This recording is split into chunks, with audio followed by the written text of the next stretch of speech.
Hey nerdy knitter, welcome to another episode of the Nerdy Knitting Podcast. Settle in with your favorite beverage and your knitting, and let's have a good chat. I need to start with a sad story today. I have a different mug. I've had a different mug for the last few weeks. I showed, a month ago, one of my favorite mugs. It's one of those, it's a tall mug, so I can fit a lot of coffee in that thing. And it was from Knit Picks, and it said something about like working on my PhD, my project's half done. They don't sell that one anymore. Well, where we keep our coffee and tea and all of those things, it's underneath a pot rack. And I was putting away a cast iron pan, which goes on top of the pot rack, and it slipped out of my hands and it fell, and it totally demolished that poor coffee cup. So I'm down to this short cup, and it doesn't hold as much coffee, but this was a gift from my daughter. With if you watch Doctor Who, then I've got a Dalek on there, and it says caffeinate. I think that's what it says. Yeah, caffeinate. But, well, I haven't watched much Doctor Who with this newest doctor. She's not my favorite. I think Matt Smith or David Tennant, those are like my top two. Actually, I've got David Tennant up there on the shelf, one of my Funko Pops, another gift from my daughter. But anyway, so yes, sad story. My favorite mug has broken, so I'm using this one instead. I would like to replace it. I do have a couple of other like knitting mugs, but they're very wide. I use them when I want like a cup of soup, because they're really perfect for that. But because they're so wide, my coffee doesn't stay hot very long, so I don't really use them for coffee. So I'm using this one today. Thank you for listening to my sad story, but I do have other knitting, I don't really have much knitting news to share, but I have a knitting poll. I'll put a picture here so you can see it. If you want to go through and do the poll, put your favorite yarn, the yarns you use most often, and see the results. I was really surprised. Actually, no, I wasn't really that surprised. Sort of a tie right now between fingering like sock yarn weight and worsted weight. Those seem to be the top two, and that really kind of makes sense. So I'll put a link down below for that if you want to click through and weigh in on your thoughts on the yarn that you use most often, or just put a comment down there. I think I use worsted weight quite a lot for some things, but I've started doing more sweaters, and I like lighter weights for those. Worsted weight's pretty heavy sweater. Nice and thick and warm, but I don't know. I don't know which one I use the most often, but I'd like to know what you use the most often, so go answer that poll. Oh, and just a bit of an announcement. YouTube has recently opened up something new. It's called Super Thanks. If you look below any videos, it's still rolling out, so it might not be beneath all of them, but you'll see things like clip the video or save the video, download, share, things like that. There's also a little heart with a $sign in it, and it says thanks. This is their new feature where you can sort of tip. You can give a tip to a monetary tip, not advice tip, to your favorite creators. So I just want to say thank you. I had a super thanks given this week from an Eba Anderson. So I really appreciate your comment and that super thanks. It's always nice to know that your work is appreciated. But if that's a new feature for you to check out, I'm not saying you have to tip me, but if you ever have a video that's super helpful, that's a great way to thank that creator as well. Before we get to knitting questions, I just want to chat a little bit about what I've been reading. This week I'm reading Black Ascot by Charles Todd. Now this is a mother-son duo who writes these books. It's a whole series. It's the Inspector Ian Rutledge series. Now this inspector, he works for Scotland Yard, and it's just after World War I. And he was in the war. I don't remember what his rank was, but he was in charge of some men, and he has what they called shell shock back then, which we would, probably call just post-traumatic stress now. But his shell shock happened because I don't remember what battle it was specifically, but one of the men disobeyed an order to charge. And so he was going to, what they would do back then is they would just simply execute them. They were treated so terribly. So just as he's executing this fellow soldier, there's an explosion. So he does shoot this man, but he's buried with him, and he's buried alive with the corpse of this man he's just shot. This soldier that's part of his battalion, or whatever they call them, And then he's discovered he was the only survivor. But of course, goodness, that would give anybody post-traumatic stress. So what ends up happening is the voice of this man that he's shot, who is Scottish, he has this voice in his head. Hamish is his name. And it's his constant companion. He talks to the voice in his head, who is this soldier. So, I mean, he's back in England now, and he's back to work. And it's hidden that he has shell shock, because back then, like, if you, it's such a trauma that they suffered, and they were treated so poorly when they did return home, because, you know, it was like a sign of like not being very brave. Like, you were a scared little wimp if you were dealing with anything like that. But now we know, I mean, that's terrible, the war that they faced. Anyway, we don't need to talk about all that, but he has shell shock, and he has this voice in his head. So that's sort of this ongoing thing in all of these books. Each of the books is a standalone mystery. Well, he works for Scotland Yard, so each one is like some sort of a murder or a mystery that he is trying to solve, and still hide the fact that he has a voice in his head talking to him. So really great series. The one I'm still working through it. I haven't finished it yet. I'm about 70% the way through. It's a really good story. Just looking at my notes to see if I forgot anything here. Nope. But yes, and the authors, yeah, Charles Todd is the author. It's a great series. I don't know what number I'm on, but they've written other series too. There's a Bess Crawford series, which she was a nurse during World War I, and there's a bit of a crossover. There's a Crawford in the Ian Rutledge books, and it's a relative of Bess, and you can hear like Bess is mentioned occasionally, and so there's a bit of a crossover, but they don't have both of the same characters in both books. But that series is really great too. So Charles Todd, if you like historical mystery style books, they're not super violent, they're not gross or grotesque. I mean, they are murder mysteries, but they're not. I wouldn't class them as cozy mysteries either, because I think of cozy mysteries as just like super light and fun. Like these, they're a bit more depth to them than those, but they're not graphic is what I'm trying to say. So it's a great series. I'm still reading that one, but it's a very good book. I was staying up, I think. I wanted to stay up and keep reading, but about 10 o'clock, I've really got to shut my eyes and get some sleep so I can get a good night's rest. I'm getting too old to stay up too late.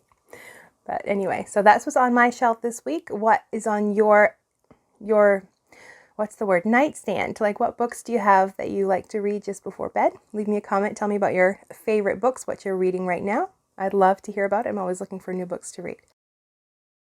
Now, we didn't have any new knitting questions submitted this week, but we had a lot of comments last week for some of the questions that were in last week's podcast. So I'm going to share those comments this week, because you just share so many valuable things that I want to keep sharing so other people can learn these things that I'm learning. So anyway, so no new questions, but lots of great information to add to last week's questions or the week before. Sometimes I can't remember how long we've been discussing some of these things, but there's still great comments, so I have to keep sharing. So one of the questions last week was about acrylic yarns for socks, and I left a few recommendations, but I did have a question for those who had knit acrylic socks about like the softness of the fibers, because some wools, like I've knit some socks that are super, super soft, but they wear out fast. Others that are nice and soft, and they're still going strong, but then I've knit some with some wools, and they were like wires under my feet. They were so uncomfortable. I'm pretty sure I think it was Red Heart and Soul. That was the one I really did not like. But I wonder if it would be better if I did like the stockinette side against my foot. That might be less uncomfortable. I don't know. I still have some of it, but I'm using it for like the heels and toes because it's a pretty sturdy yarn. But anyway, I did wonder like how soft acrylics would be, and Karen left a great comment that she's knit several sets of socks with an acrylic blend sock yarn because she gets a rash on her hands from wool. And she's used the Cozy Toes from Hobby Lobby and then some other acrylic sock yarns. And she says they soften with each washing, and she's found them very comfortable on her feet. And that they also wear very well as she washes and wears them often. So that's good to know that acrylic yarns work great for sock yarns, and they don't wear out, because I don't know if anybody else has that issue, but sometimes, I don't know if I have a theory that it's high arches, because mine wear out on the ball of my foot and right on the bottom of my heel. And I wonder if it's that high arch, putting more pressure on those 2 points. I don't get that wear on the back of my heel, but I don't wear them with shoes a lot. It's more like around the house. And I know some people will say they wear their socks and then they put slippers on to protect their socks, but I want my socks to be sturdy on their own. You know what I mean? But I think we're going to have to talk about what needs to be in a good sock yarn to make them durable. But thank you for that tip, Karen, about knitting with acrylic sock yarns. And then a few weeks ago, Scripture for Women left a comment, using natural fibers is not always affordable. It's just so expensive. Are there any synthetic yarns that are comparable in drape, like for a lace or DK weight shawl? And I didn't have any recommendations for her. I don't use a lot of acrylic for shawls or for their drape. I like them when I want to do something that's going to be like machine washable, like the cardigan I'm working on for my daughter. But we talked about that last week as well. There were some comments about what she could do about using larger needles, and then like the dryer can help soften it and give it more drape. And then 2 more comments were left this week. Becky says for drape and softness, she likes Michael's Loops and Threads wool-like yarn. So I guess Loops and Threads is the Michael's brand. I didn't know that, but that's good to know. And then Victoria left a comment that the Karen Simply Soft Acrylic yarn has really nice drape too, and it's not too expensive. And that is a good budget yarn. So hopefully that helps you out, Scripture for Women. Some more recommendations for good drape on an acrylic yarn for your shawls. Now, a few weeks ago, I had joked about knitting with your pet fur. And I've had quite a few people tell me that that's actually a thing. I guess Belfast Mini Mills, last week we talked about this. A commenter said that you could send them the fibers and they would spin it for you, and there was like a certain price. I'm not sure if they still do that. And then we even had more comments this past week, and I need to share them all because I just think this is such a cool thing to do. I'm not sure I'd want to do it, but I guess there's even a process to remove like that wet dog smell from the fibers, because that would be my big concern, that it would smell like a wet dog if your project got wet. So Cindy says that she's a spinner and she has spun dog hair a few times. She has a hat that she knit from 3 singles. 1 single was spun from her Australian Shepherd combings. 1 was the single spun from an Angora rabbit fur, and the last was a silk top spun very fine. And she says that hat was incredibly warm and soft, and she's had it for about 30 years. And she's also spun poodle hair. I grew up with poodles. My mom had 2 mini poodles. When the dogs got trimmed, and I have a beagle, and she made a comment that beagle fur is probably too short to spin. It needs to be a couple of inches long. So for any of you knitters who are curious about that, then that's something to know. If your dogs have longer fur, then this could be a possibility, but not for my beagle, I guess. And then Nan left a note about dog fur.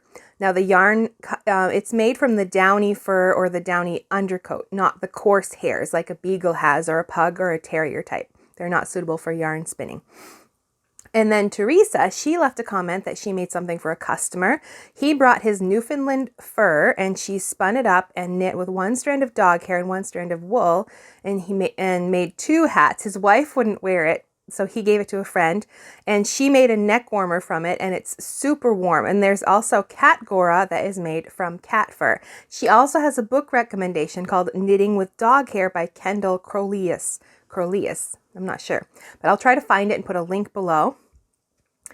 That's just so interesting to me that you can, well, I don't know why. I mean, other animals, we knit from the fur and fleece of lots of animals. Why not our dogs and cats? And I love the fact that it's so warm. Everybody's left comments about that, about the warmth that you have in dog furs. And I wonder if that's, well, like, sort of like alpaca. It's very light, but the fiber itself is like hollow. So all of the air gets trapped inside these hollow fibers, and that like makes it really warm. I don't know. So somebody needs to look at some dog hair under a microscope and see why it's so warm, if it's like alpaca yarn in that way. And we have been discussing acrylic yarns, and I've been talking about the cardigan I'm knitting for my daughter, which is done with an acrylic yarn. And a blocking experiment, I talked about that last week, where I knit 6 different swatches and then left 1 as a control. And then I put 1 in the washer and dryer because that's what the yarn label recommended. And then I soaked 1 for 20 minutes and pinned it out. I soaked another 1 for 20 minutes and I stretched it when I pinned it out. Then I spray blocked 1 and steamed the other. And then I I'm going to share the results in a video next week.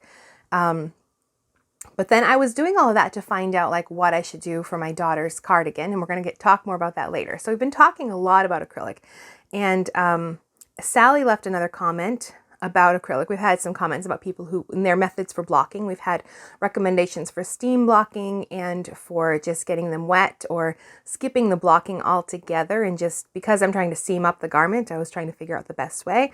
So anyway, her comment was that because it's not a natural fiber, it's not going to change shape, and she uses acrylic for many projects, and after many washings, the shape never changes.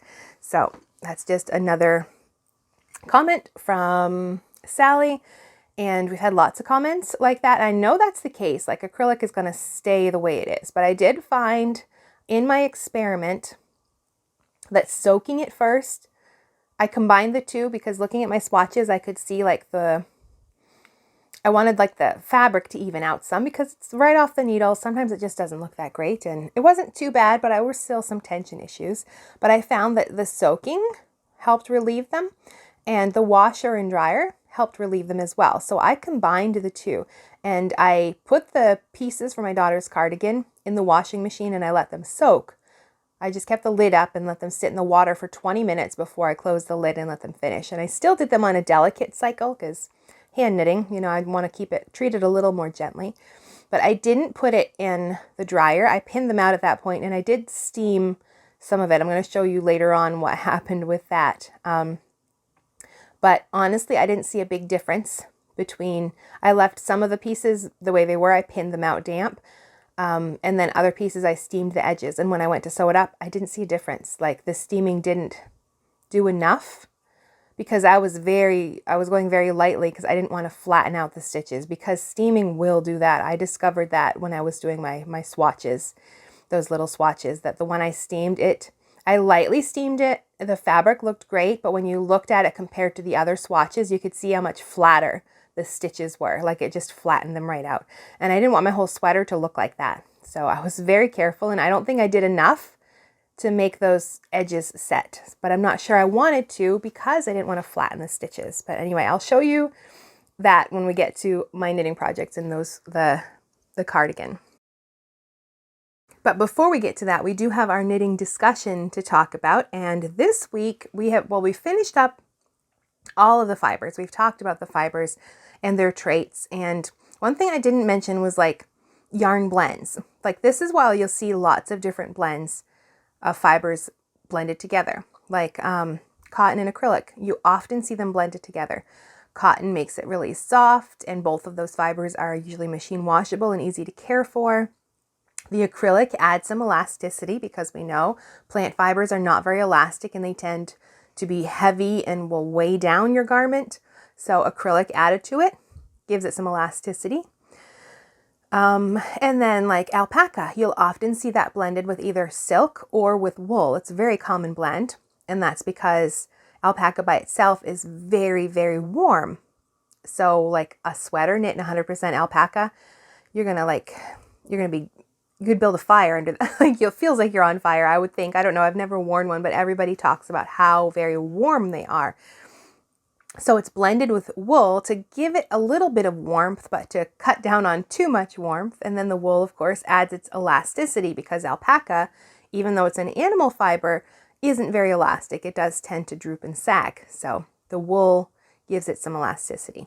So you will see different fibers blended together, and it's usually because of whatever the negative side of those fibers, the other fiber that's added to them will give some of its positive traits to the blend as well. So, but that's about blending the fibers. But I want to talk about the structure of the yarn itself and what you need to know about that when you are choosing yarn for your pattern. Because two yarns, they could both be wool, they could both be like a medium weight 4 worsted aran, like in that category, but they could still be very different because of the way they're spun. So even if you're not a spinner, you're a knitter, there's things you need to know about the spinning process to choose the right kind of yarns.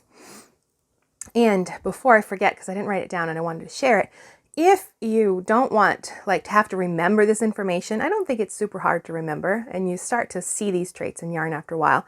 But one like shortcut is to use yarnsub.com. Like if there is a pattern you'd like to knit, but you don't want to use the recommended yarn, you can type that yarn name into yarnsub.com and it will give you recommendations based on the structure of that yarn and the fiber content and the gauge, and it has lots of factors that it looks at.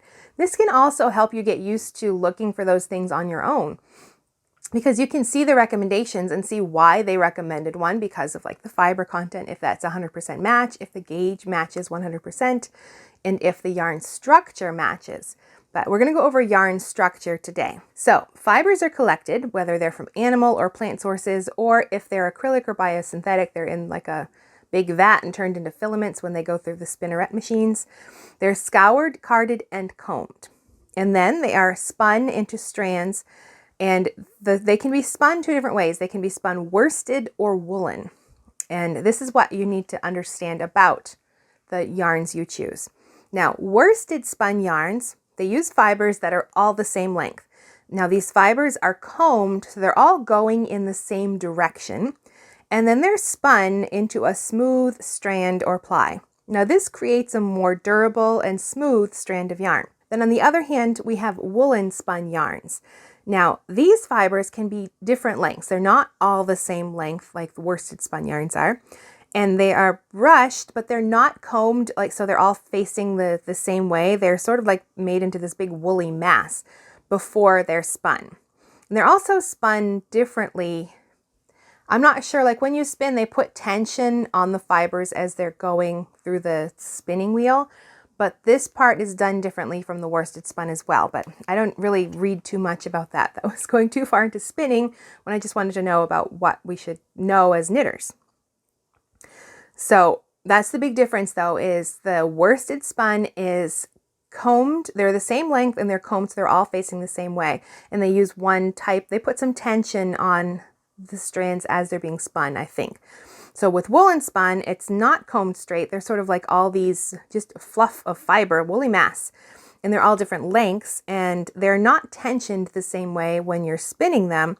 And this creates something that is more lightly spun, and it makes it more lightweight and warm because we've got all of the air pockets in there. We've got all of these fibers, instead of like putting them really close together, combing them the same way and spinning them together, which creates a nice, durable, smooth strand of yarn. When it's a woolly mass and you're not spinning it tightly, you're giving those fibers a lot more space, and there's more air. There's more space for air to get trapped in there, so they're very warm. And they're very lightweight because the fibers aren't like all squished down together. And, but this also makes it weaker and more prone to pilling. I don't know if you've ever had like a single ply yarn that's really light and lightly spun. You can almost just break it. Like you don't just lightly pulling it and it will break. Like if you have put a lot of tension on your yarn as you're knitting, then this kind of yarn it'll just break as you're knitting because it's so lightly spun. Now, not all of them are that way. It can be spun a little more tightly, but it's not going to be as tight as a worsted spun yarn. So when you're thinking of like a woolly wool, you're probably thinking of like a woolen spun yarn, like those scratchy woolly wools that you use for stranded color work or like really pretty yoke sweaters. You want that woolly wool because they sort of when they get wet and they're blocked, they bloom. Those fibers will suck up that water, and then they sort of puff up, and they all of your stitches like even out, and you don't see like super defined stitches like you would in some colorwork patterns, because with stranded colorwork you want those colors sort of to blend together and stick together, and that's why you would use a more woolly wool. So I've got two yarns I'm going to show you as an example. So this yarn, this is Journey Worsted from Julie Esseling. She's a yarn dyer here in Quebec. If you look at this one, you can probably tell it's very smooth. This is a plied yarn. There are 4 plies in this strand of yarn, but they look very smooth. This is not a woolly wool. You know what I mean? I think after you start to get used to different yarns or especially wool, then you can see the different way, you can tell the difference. So like it's very smooth and great stitch definition, really nice yarn. Then on the other hand, we have Jamieson and Smith, another very popular, really, I mean, great yarn, but this is a woolly wool. Like you can feel the difference. Like this one is very, very smooth. This one feels a bit scratchy, a bit woollier. It just feels more woolly, and that's because of the way it's been spun, and it's even a little more fuzzy. And I think this is just 2 plies of yarn, not 4. So it's not as round. We're going to talk about plies in a minute, but that's the first thing, is the difference between a worsted spun and a woolen spun, is how those fibers are treated when they're being spun. So we've got combed and all the fibers are the same length. There's a bit of tension as you're spinning them, and it creates this nice, durable, smooth strand of yarn. Then on the other hand, we've got that woolly mass of yarn, all different lengths, and it's treated differently as it's spun, and it's more lightweight, and it creates this fuzzier, woollier texture. When you think of a wool yarn, this is probably what you think of. This Jamieson and Smith 2-ply. Another example would be Knit Picks Palette. That's another woolly wool. So anyway, so we've got worsted spun and woolen spun. And as you handle different wools, you'll probably be able to start to tell the difference. And then after the spinning, you have all of these, when they're spun, that's called a single. It's 1 ply, 1 strand of yarn. And then those singles can be plied together. You can have a single yarn where it's just 1 ply, but then you'll most often see them twisted into a number of plies. Like in our example, Jamieson and Smith, it is 2 plies of that woolen spun yarn. And then this one is actually 4 plies of yarn in this yarn here. So plies matter because that changes the diameter of the yarn, and adding more plies gives the yarn more strength and more resistance to pilling and wear. So if you have a worsted spun yarn, and with my example there, that Julie Asselin yarn, it's 4 plies, so it's very durable and it has great stitch definition. And I was even, when I was working on a design, I think I pulled out my project 4 or 5 times, and the yarn was still a dream to work with because it was so durable. Now, I wouldn't expect the same results from a woollier yarn because it's just more softer and lighter, and it's probably not as likely to be able to pull apart and use again. You can, but it's going to change the more you do that. Where the more plies you have with that worsted spun yarn, the sturdier and more durable it is. So let's start with like a 2-ply yarn. That's just 2 strands of yarn that are twisted together. They lie flat.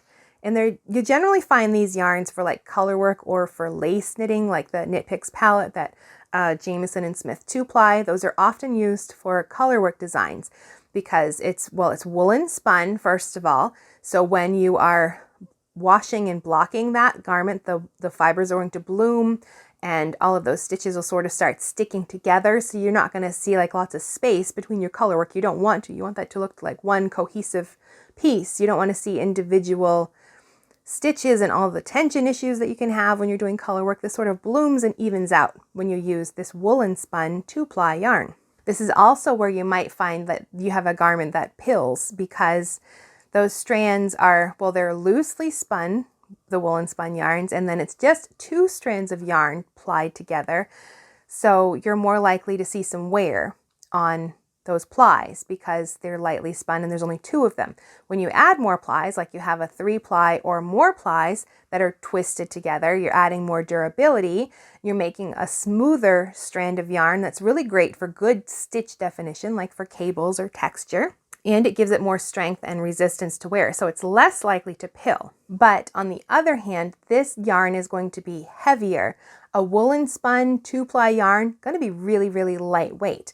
3 or more plies, and they're worsted spun, so they're firmer and closer together.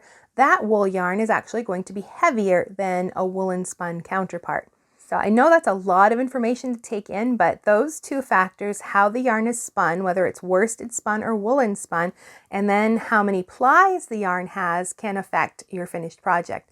So say you took these 2 yarns, they're not the same weight either, but yarn weight. but you knit sweaters with them. You could knit the same exact sweater and they're going to look extremely different because the worsted spun 4-ply yarn is going to have really clear and crisp looking stitches. The garment's going to be heavier. And then the one that's knit in a woolen spun yarn is going to be more lightweight, more prone to pilling because of the way the fibers have been spun. So even though they're both wools, you wouldn't use them for the same project. Like the tightly twisted one you would use for maybe a sweater with cables, but the woolen spun yarn you'd probably want to use for like a colorwork sweater or something really lightweight, and something where you don't mind that there's a bit of fuzzy wooliness to it. Well, you can have that with cables too if you want, but if you want really clear and crisp cables, then you're going to want a worsted spun plied yarn. So hopefully that's all understandable. That's a lot to know if you're not a spinner, but you want this. It's important to know this information as a knitter so you can choose the right kind of yarn for your project. And one last little thing about like the ply structure, this is where we can really dive into the deep end of the way yarns are constructed. When you have the singles made, they can actually be made into other things like a chainette or a cabled yarn, where it looks like almost like a little I-cord. And this is sometimes used for plant fibers, because if you've been following our past discussions, plant fibers are not very elastic and they can start to droop and sag over time, and they don't bounce back like wool does. So if they are, all of those singles are then spun or plied into this chainette or cabled style structure, it's like a little I-cord, and all those strands are braided together more or less, and it's a hollow tube, so you've got added lightness because plant fibers are pretty heavy as well. And then an I-cord is kind of stretchy, so that little I-cord yarn is more stretchy and elastic than the single ply of that plant fiber would be. So you see this structure to give that added lightness and to add some elasticity to a plant fiber. Then you've got other things like a boucle yarn, where it's like a thin yarn stranded with a thick and thin yarn, so you get those different textures in the yarn, or two different colors can be stranded together, so you can get like that zebra look or a marled look. So spinning can also affect the colors and the texture and all these other things as well. So it's important to know the basics of this stuff even when you're a knitter and not a spinner, because you want to choose the right yarn for a project. But if it feels overwhelming and like too much to try to figure out on your own, then definitely look at yarnsub.com and start to see why they choose different yarns as good substitutes, because of those different characteristics. The gauge, the fiber content, how the yarn is plied is an important one. So that's our discussion for this week. And the next week, we're going to start talking about yarn substitution. Now that we know about the different fiber contents and we understand the basic yarn structure, we can use that information to substitute yarns so you don't have to always use the recommended yarn in a pattern. I hardly ever do, actually. Now, before I get to what I've been working on this week, I just want to share about this week's sponsor, which is Knit Picks. They are having a 20% off on their books right now. And not just the books they publish. They publish some fabulous books. I have their, I think it's called Shawls for All, and it's more of like a mix and match. Like you pick your edging and your shape for your shawl and the stitch patterns. It's really fun if you want to make really unique shawls for yourself. But then other books as well, like Marie Green's Shawls and Wraps in 1 Week, which is another great book. And I think she's got one about seamless knits. They have other books as well, not just their Knit Picks books, and they're all on sale 20% off. So it's a great way to add to your knitting book collection. If you'd like to do that, I'll have a link down below for that sale. So the big project of the week is my daughter's cardigan. I'm nearing the end of finishing that, and I've had it when I was working on piece by piece, I had just a small drawstring bag, but now it's a whole sweater and I'm trying to do the button band. So I've got it in a big bag. This is a Knit Picks bag, really nice, sturdy tote bag. And it's just cute, feeling super fine. It's what it says on the front, you know, and knitter code for when we see that number 1 symbol on there. So nice, sturdy bags. I don't know if Knit Picks sells their totes like this anymore, but it's organic cotton, I believe, and I really like this when I have a larger piece, like the sweater I'm working on. I've got everything tossed in here. So anyway, that's enough about the bag itself. Sweater progress. So earlier I was talking about how I was going to decide how to seam this together, but it's all seamed together now, and I'm working on the button band. I've finished my shawl collar shaping, and now I'm still working on the front, the button band, to add about 3 more inches. It's going to be a 3-inch wide button band, and I did 3 inches more or less for the shawl collar as well. So the shawl collar will be 6 inches and the button band will be 3. I haven't got the buttons picked out yet, but I know she wants like 1-inch buttons, so I've done some swatching with buttonholes. Let's see if I can find that swatch. Yeah, here's my original swatch. So I did a little pickup there so I could practice some buttonholes to see which one I like the best. And I think after looking at them, I think I liked this one the best. I wanted to hide the buttonholes like in the purl ditches. I didn't want them to overlap onto the knit stitches. Like, I like the bind off kind of buttonhole. It's very sturdy, but I don't like it in a rib where it goes over your knit stitches. I like to hide it in the ditch. And I liked this one the best. I made a nice good size buttonhole and it looks pretty even. And that one was pretty simple. When you get to the knit just before, you do an SSK to put that knit stitch on the top and take away one of the purl stitches. And then you do a knit 2 together. Yes, on this side, to put that knit stitch on top, and that removes both of the purl stitches, but you do a double yarn over in its place. And then when you come back to it, you knit into one and then purl into the other. And that gives it a nice big hole. But I'm not sure it's big enough for a 1-inch button. So I might make it a 3-row buttonhole where, like, on the next row I would knit right into the buttonhole and then drop the stitches off. That would make it a little bigger. It's what I did with this one over here. And it is slightly larger, but I don't like the way that one was worked. So I don't know. I might pick up another band on this side and practice some more before I decide on the sweater. Because really, I mean, it takes a bit of work to do it on here. But before I get, I don't want it. That's a big button band. Like, if I were to do the buttonholes and work like a couple more rows and test them out and find out that they're not going to work, that's a lot of ripping back, because those are some long rows on a button band shawl collar like that. So I'd rather figure that out on a little swatch like this. So the button band is coming along nicely, but the seaming, let me tell you about that. I did my experiment and I decided that a combination of washing in the washing machine and soaking would help even out the fabric. Of course, it does nothing for like the edges to flatten them out so I can seam it together. But the fabric looks a lot nicer, I think. The soaking helped it. One thing, you'll have to watch the video next week when we talk about acrylic yarns, but one of the swatches, I soaked it and then I stretched it when I pinned it out, and the fabric looked fabulous in that. The edges were a mess because of the pins stretching, the tension was really bad, but the rest of the fabric was great. And it actually stayed fairly flat. So I almost wonder if that's a good substitute for steaming. But the way it acted along the edges, I didn't like it because it stretched those stitches out too much. I don't know. But so some of the pieces, after they were soaked and washed, I just pinned them out and hoped that would be enough to flatten them out a little. And then I did lightly steam some pieces, but I started with one of the sleeves and I was really light. It was on a light setting.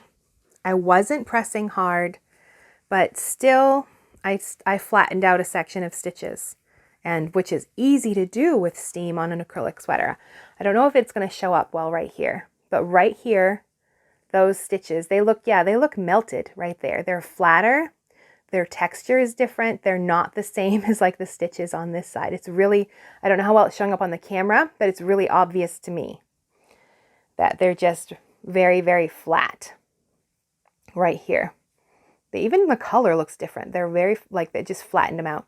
So after that happened, I was really nervous about steaming anymore. I didn't want that to be all over the sweater. Thankfully, this is on the bottom of the cuff, and my daughter is an artist, so she spends a lot of time like at her desk with, so I know anything that's like on her arm right there is going to rub against the desk anyway and end up not looking that great. So thankfully it's not in a really noticeable spot, but it just made me very cautious about putting steam anywhere else. So, and the other thing I noticed is like there was a lot of curl when I was pinning it out, and the curl isn't like right along the edge. It's like a couple inches in, it's curling that much, and I didn't want to steam 2 to 3 inches at each side. I just wanted the edges to be flatter. So I pinned them and I did steam the edges a little bit, but then I didn't steam some other pieces. I just wanted to compare the two. And honestly, as I was sewing it up, I did not see a difference when I was between the pieces that had been steamed and the pieces that had just been pinned out. But that was probably because I didn't steam enough, because I didn't want to flatten out my stitches. Like it really, steam does, it's going to flatten it out. So if you really want to set something, then yes, steam will work. But I don't like the texture of that, and I don't like the look of that. It looks melted. It doesn't look nice. Some projects it might work, like if you have a scarf and you really want it to lay flat, go ahead and steam it, but it's going to flatten the fibers. Like it just has a different texture from the other fabric. And I didn't want that in this cardigan. So I think from now on, if I'm using an acrylic and I have to sew it, I'm not going to bother. I'll just do the soak and then let it wash and then try to pin it out and see if that will help. But anyway, I've got a whole video just about that experiment. That'll be out next Tuesday, I think. But we're making good progress. The sewing took a while because it is set and sleeve construction. And I did record all of it, so I'll do like a little video about how to do a set and sleeve. But it came out pretty nicely, I think. There's one of the sleeves right there. You start up here and you sew the shoulders together. Then you set in your sleeves, and then you seam like from the hem to the underarm, and then from the cuff to the underarm. And then button band. This is a long button band. It's taken a lot of time, but it's coming along. The shawl collar part's done, and I just have to work quite a few more rows along there to finish that up. And then when that's all done, I'm going to have her try it on, and we'll decide where to put her pockets. She wants some patch pockets on the front, and that's another thing. I was thinking about knitting them separately and then sewing them on. But because acrylic, that curl, it's stockinette, it's just going to curl up. I'm wondering if I should knit it on instead of like making it first and sewing it on. There's a way to like pick up stitches and actually knit the pocket right to the fabric. Then I'm not dealing with curling edges and sewing down more curling edges. So I'm trying to decide which method to go. She definitely wants patch pockets because that's what the original sweater. I'll have to put a picture here. It's from an anime that she watches, Ensemble Stars maybe. I don't remember which one. And it's definitely patch pockets, like you can see the pocket shape. So I think those are the two methods. I was looking at different pockets, and those were the two for patch pockets. Was like you knit the whole thing first and then you sew it on, or like you pick up stitches and knit it and attach it at each side as you go. So my original thought was to do like the knit separate and so on, but I'm not sure I want to do that just because the fabric curls up so much. And I don't know, haven't decided. If you know another way to do a patch pocket, I'd love to hear about that too. Oh, and the yarn for that project is Knit Picks Brava. They're sport weight. It's 100% acrylic, machine washable and dryable. And the pattern, I don't have the book right here, it's out in the kitchen, is Amy Herzog's Ultimate Sweater Book, which is sort of like a vanilla patterns that you add your own stuff to, 12 different sizes for each of the sweaters. I'm using the set and sleeve cardigan, but then adding a shawl collar to it and the patch pockets as well. Now, the cardigan has been my on-the-go knitting project when we've been out like to church or shopping, or if I'm waiting in the car for something, or at the dentist. Because it was in pieces, you know, I could just take like one front piece and work on that. But once it's all together and doing the button band, I don't want to take that out of the house. It's just too big, and I didn't have anything small on my needles.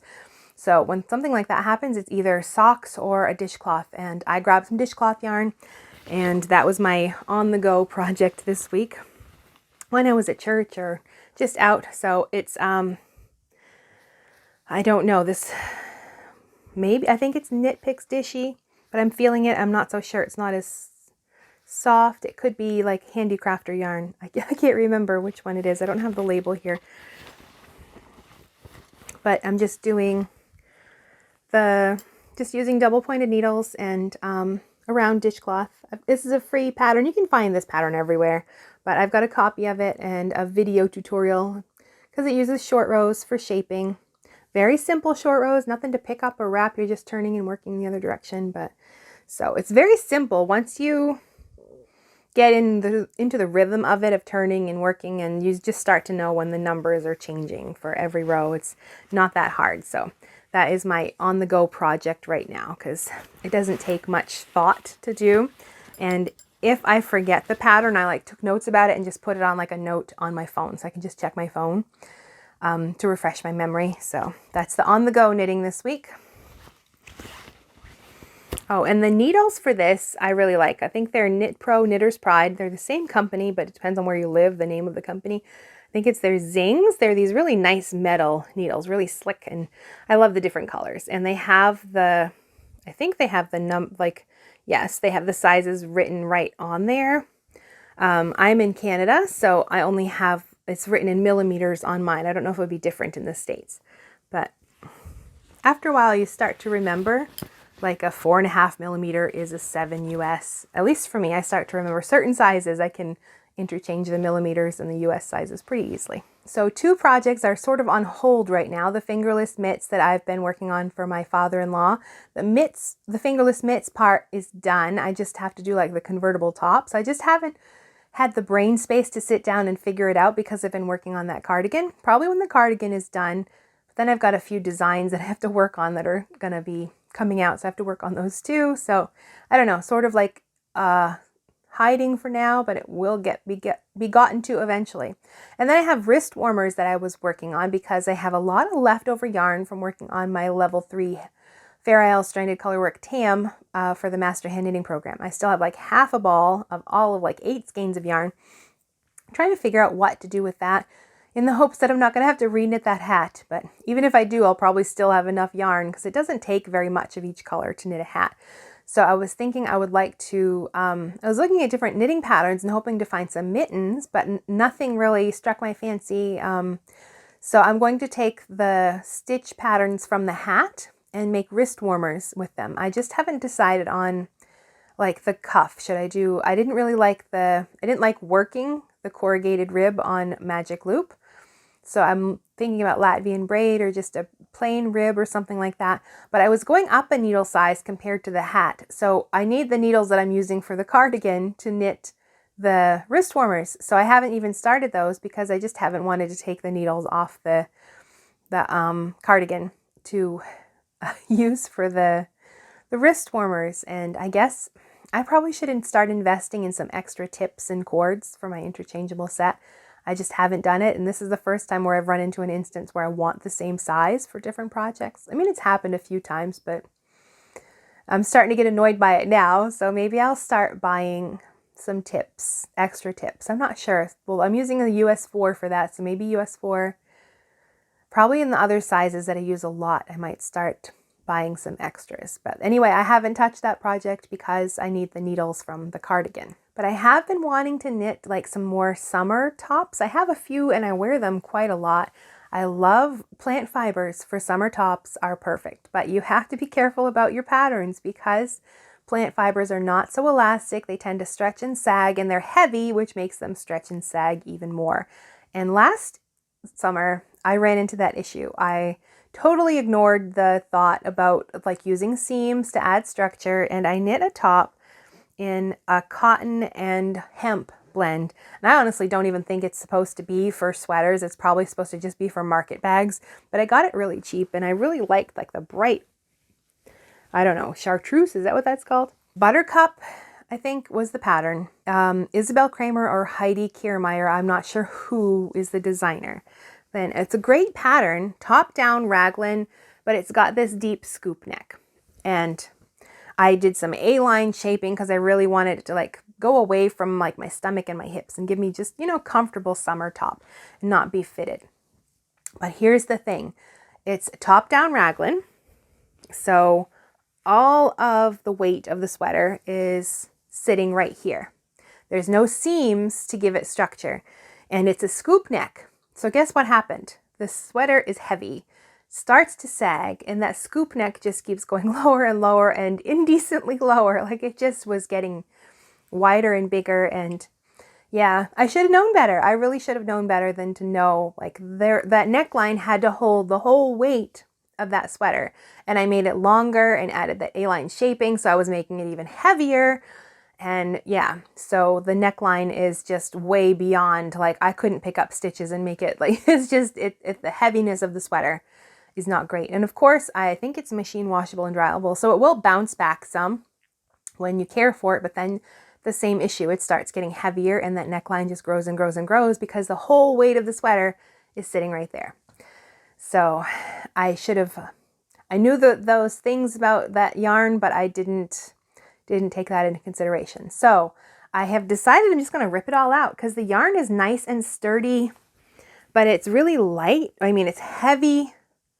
It's heavy, but it's like, I don't know how to explain that. Like the sweater itself is heavy, but the yarn is, I don't know, it's got a nice movement to it, that cotton hemp blend, but it feels, I'm hoping it'll be like linen. It'll start softening up the more I wash it. I don't think I washed this very much when I made it.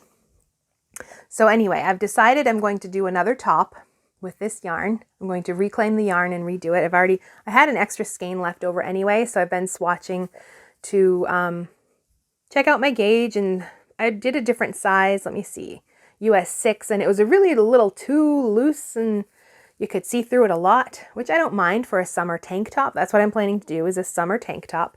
The Sayer pattern by Julie Hoover, I'll put a picture of it here. It's a reversible one. You knit the front and the back separately and then you sew them up. So I'm adding seams for structure, but then there's a different neckline on each piece. So it's reversible. You can decide which neckline you want in the front. So I like that. It's like two tank tops in one. And I like the A-line shaping. I wanted something very simple, but so it's just stockinette stitch. I don't have to think too much about it. So I'm working on my swatch right now. I have to still wash this and see how the final fabric's going to look. But it's going to be, yeah, this bright green color. So just around the house, in the summer when it's hot and I want something light to wear. So yes, I think I might record the whole process of taking a sweater apart and then show you how I reclaim the yarn. And then I think it'd be okay to steam the yarn. I like to use, I've done that with plenty of times with wool. Like when I reclaim the yarn, I just take the handheld steamer to it and relax the fibers. I think it'll work with cotton and hemp. Give that a try. Anyway, but yes, I'm going to reclaim this sweater and then turn it into a tank top that has seams to give it some structure along the sides and along the shoulders. And that should be okay. The original pattern uses, I think, it's a Pearl Soho pattern. It uses their lace weight silk held double, I think. Maybe not, I can't remember now. Is it lace weight or fingering weight? That sounds right, because then a fingering would be like a DK Sport in there somewhere. And this, I can't remember, this is either a DK or a Sport. So anyway, bright green. Not sure about this color now that I'm looking at it, but I like it. I like light, bright colors in the summer. So we shall redo this. So just take that caution. If you have a plant fiber, just to know that if there's no seams in the garment you're planning to knit, that all of that yarn, the weight of that sweater is resting on the neckline. And if this had been like a crew neck that was really close to the neck, it would not have been that bad. So that's all I've been knitting, but of course we need to get a bit nerdy and talk about some knitting books. And I have 3 for you today. I have a pile of sock knitting books on my desk right now. Thankfully, I have a wonderful local library here, and it's got a lot of different branches, and I can order all the sock knitting books, and I have them all delivered and stacked up on my desk because I wanted to do a series about socks, all the different heels and toes and toe-up construction and cuff down construction, all the different things. So I'm going to be sorting through those books and getting lots of tips and advice, and we'll have some videos about sock knitting. So I pulled out 3 from the pile, and they are all by Ann Budd. And she's an awesome knitting teacher and a designer. And if you are familiar with her books, her handy book of knitting patterns, the handy book of sweater patterns, and there's the handy book of top-down sweater patterns, all of her books are multiple sizes and multiple gauges, and it uses these big charts, which can be overwhelming at first, but once you figure them out, then it's okay. So there's sort of like these vanilla patterns that you can add your own stitch patterns to, and you can choose your size. You could just have a couple of these books and knit like sweaters for years and years. So they're all different gauges. Like it would have, say, a set and sleeve sweater, and it would have 4 or 5 different gauges. Like if you have 4 stitches to the inch or 5 stitches to the inch, and then all the sizes from like kid size up through adult. And then charts with all the numbers and the math that you need. Well, one of these books, this one right here, the Getting Started with Sock Knitting, is the same sort of book, but just for socks.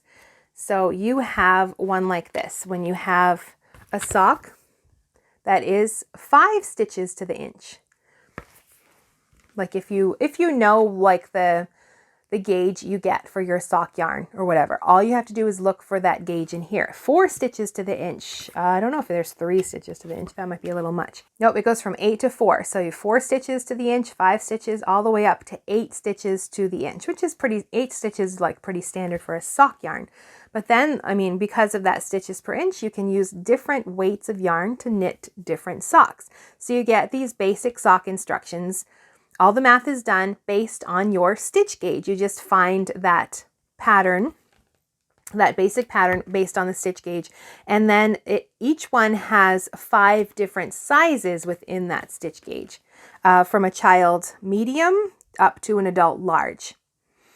And then it has all the basic information, your heel turns, your gussets. I think they're all going to be the heel turn and gusset, starting at the leg and working top down. So they're all that classic construction for each of those.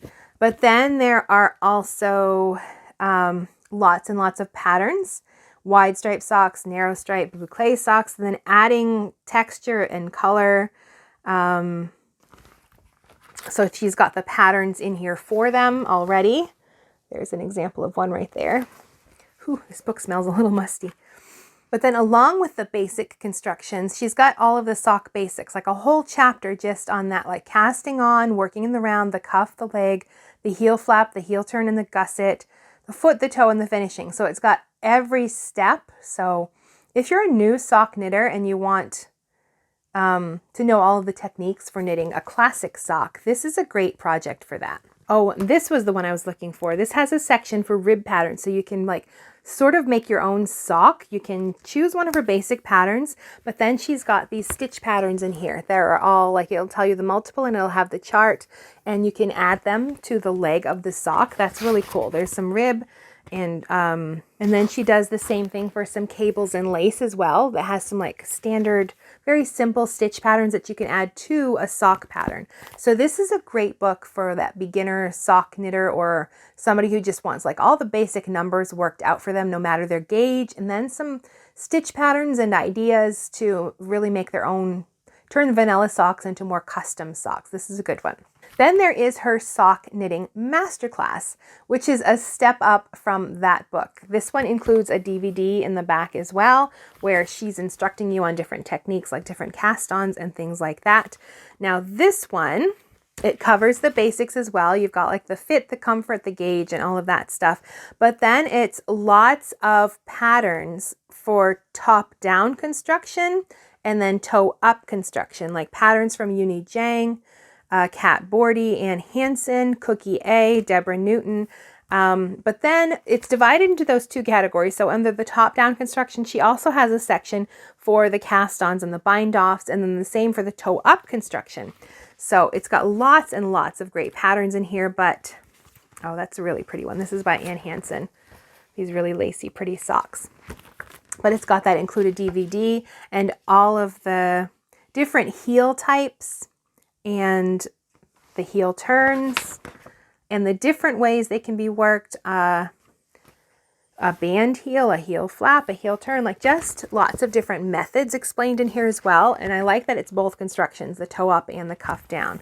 And it's got that DVD. So this is another great choice if you like one that has lots of just all done for you knitting patterns as well. And then one more from Ann Budd, the New Directions in Sock Knitting. Now this one is just patterns. Like there's probably like some basic techniques, but not like the other 2 books that have like go into more depth for the different techniques you'll need for sock knitting. This one is patterns. So we've got a whole section on top-down socks. We've got patterns from Kate Atherley, Kat Bordy, Hunter Hammerson, and then there's toe-up construction, Anne Burke and Carissa Browning, and then other types of construction too, with Anne Campbell, Louise Robert, Nicholas Susan, So here's some of the socks there. So this is just very different socks. You've got some standard construction, but then a lot of different ways as well. Like these socks, they're worked side to side in garter stitch. So completely different construction method. So this one is all patterns. Like if you want one that's just a lot of sock patterns, this is a great book. If you want techniques along with patterns, depending on what you want. If you want like toe up and cuff down, then this book is great for that. If you want lots of basic patterns with the classic instruction, cuff down, heel flap and gusset, then this book. So lots of choices for sock knitting books, and I'll share more of them next week, but I like this collection because it's all Ann Budd. So next week we'll look at even more sock books. So if you have a favorite sock knitting book that you love to tell me about, I'd love to hear about it, so you can leave a comment about that down below. There's not really any announcements. I did just finish up re-recording and editing and uploading the final lace swatch demonstration for the Fixing Your Knitting Mistakes course. So the course is all updated. I'll have a link down below. You can purchase it now if you want. I will be doing sort of like a launch sort of thing in a few weeks because I haven't finished everything yet. I want to add like a bonus section. There is one bonus section on edge stitches, but I'd like to do another one that is just like quick fixes. So you don't have to watch a full video on all the different ways to fix increases. You can just go right to the one that you need to reference. So I still need to work out what to include there and add them, but that's all that is for this week. So thank you for joining me for this week's episode of the Nerdy Knitting Podcast. If you are new here and you'd love to catch up on past episodes, I'll put a playlist right here that you can click on and watch those videos, and be sure to come back next week as we discuss more about yarn substitution and more sock knitting books and what I'm working on my knitting needles. So thanks for joining me. See you again in the next video.